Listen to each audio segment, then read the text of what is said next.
अस्सलाम वालेकुम जिम परदेसी विद सोसाइटी टॉक्स। मेरा आज का टॉपिक जो है, मैंने पिछले दिनों एक वीडियो ऑन की थी ऑन द रेसिपी और of making of a psychopath. तो मेरे एक बहुत अच्छे फॉलोअर हैं, उन्होंने मुझे एक बहुत ही प्यारा सवाल किया है। This is for you, thank you brother for asking this question. और इसका जवाब मैं आपको दे रही हूँ। What is it, ego and super ego according to Sigmund Freud की जो साइकोलॉजी जो उसने या एनालिसिस उसने किया हुआ है, उसमें इन तीनों चीज़ों की क्या डेफिनेशन है। इट जो है, it is basically it is primitive instinctive, आपकी जो वो नेचर होती है या that part of your mind जिसमें इंस्टिंक्टिव आप करते हैं, जैसे सेक्सुअल अर्ज है, एग्रेसिवनेस है, ड्राइव्स हैं, आपकी हिडन मेमोरीज हैं सबकॉन्शियस की।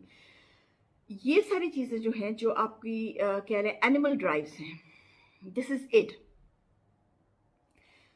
सुपर ईगो जो है वो होती है सबसे ऊपर, जो आपको ऑपरेट करती है ऑन योर मॉरल कॉन्शियसनेस, ठीक है जी। और जो ईगो है वो इन दोनों को कंट्रोल करती है, या कह लें इन दोनों को बैलेंस रखती है। It is the realistic part of our mind, और it defines it and super ego.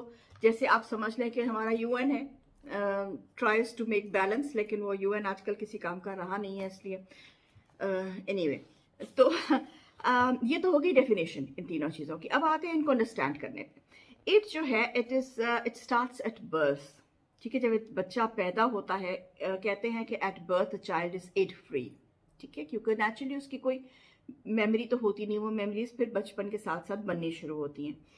अब जो इड है, it knows no judgement of value, no good evil, no good or evil, no morality. It's like animal instinct, survival and death. तो ये end की definition है। कि जब आप बच्चा बड़ा होता जाता है, ये जो मैंने जो साइकोपैथ्स का बनाया था उससे इसका आता है कि जो इड होती है इन साइकोपैथ्स माइंड्स में, वो ज़्यादा डेवलप्ड होती है। नॉर्मली इड जो होती है वो हर बंदे में होती है, लेकिन डिपेंड करता है रेशो क्या है आपका, ठीक है।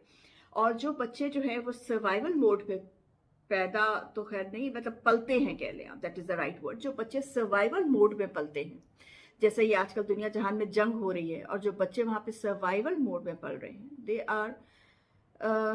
दे have more id than super ego, if you get my point. और बाद में वो साइकोपैथ्स बनेंगे या किलर्स बनेंगे, किलर मशीन्स बनेंगे, तो फिर किसको आप सजा देंगे या किसको आप ठहराएंगे। ये बेसिकली रिएक्शन है of the actions that I been taken, या जो एक्शंस आपकी जिंदगी में हो रहे हैं इस वक्त, उसका रिएक्शन आता है इड में। एक तो ये बात होगी। ईगो जो है वो हमारी it is the reality check, कह लें हमारा जो है। Ego is original part of the mind, जो कि ऑर्गेनाइज्ड है। It is organised mind. अब ego of course inflated ego भी हमें कहते हैं, उस पर भी मैंने एक वीडियो बनाई हुई है, आप जाके देख सकते हैं। Ego is basically the organized mind of, जो इड को नीचे रखती है और सुपर ईगो को संभाल के रखती है। सुपर ईगो पे मैं भी आती हूँ। तो जो ईगो है, अगर बैलेंस्ड ईगो हो, I am not talking about the inflated ego, I am talking about the basic concept of ego.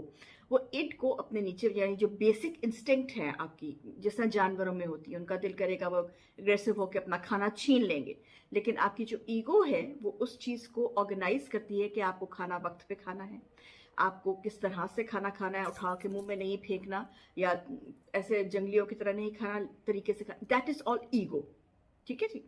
उसके बाद आपकी जो है वो आती है सुपर ईगो। सुपर ईगो जो होती है वो आपकी, that is like when you claim for perfection. जैसे बहुत सारे लोग होते हैं जो अपना सामने का जो सुपरफिशियल, जो उनका एटीट्यूड है, या जो उनका दिखाना, जो फेस जो वो दुनिया को दिखाना चाहते हैं, दैट इज सुपर ईगो। उसमें ये होता है, दैट इज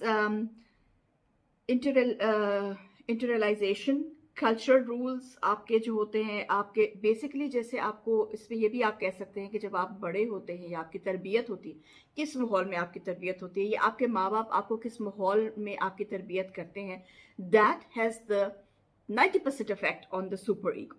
ठीक है, अगर आपके माँ बाप आपको एक अच्छे माहौल में तरबियत देते हैं, या कह लें ऐसे माहौल में तरबियत देते हैं जो कि परफेक्शन की तरफ लीड करता है, और आपको ये है कि आपको दुनिया के सामने अपने आप को एक अच्छा इंसान बना के प्रेजेंट करना है, वो जो प्रेजेंटेशन है दैट इज सुपर ईगो। ठीक है, वो इन्फ्लेट भी हो सकती है।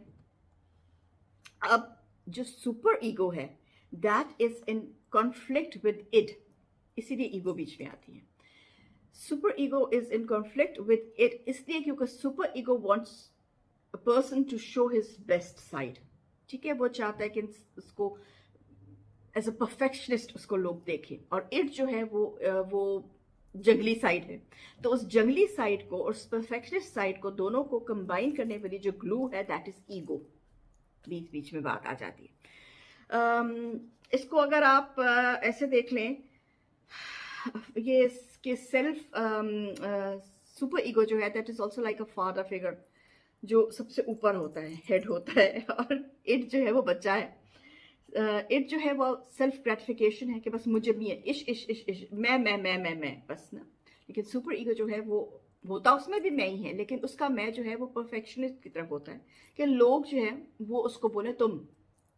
ये फर्क है दोनों में। सिगमंड फ्रॉयड ने एक्चुअली ये तीनों चीज़ों का नाम नहीं दिया था। In my research I found something very interesting. It is so interesting, जब भी मैं अपने वीडियो के लिए कहीं भी बैठ के रिसर्च अपनी करनी पड़ती हो तो मुझे कोई ना कोई जर्मन लिंक ज़रूर मिल जाता है।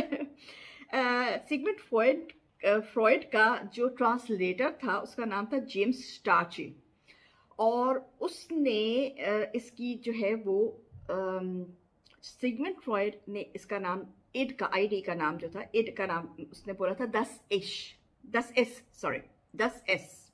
एस कहते हैं इट को।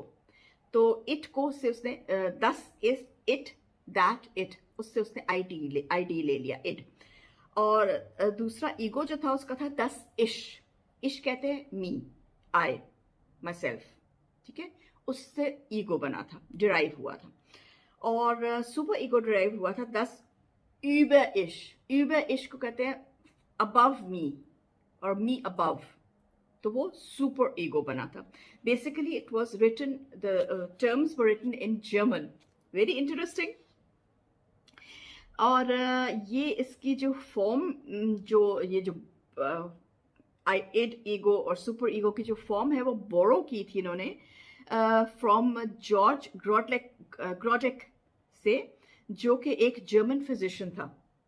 वाह, जर्मनी कहीं ना कहीं बीच में आ जाता है, तो good German, good to know German कहने की। But this was about it, ego and super ego. We have to fight our jungly instincts, our basic instincts. We have to control our super ego, जो कि inflated होती है, to come down to an ego, a balanced ego. ठीक है, तो this is the basic of description of these 3 points of Sigmund Freud. Till then, German Pradesi, meldet zurück.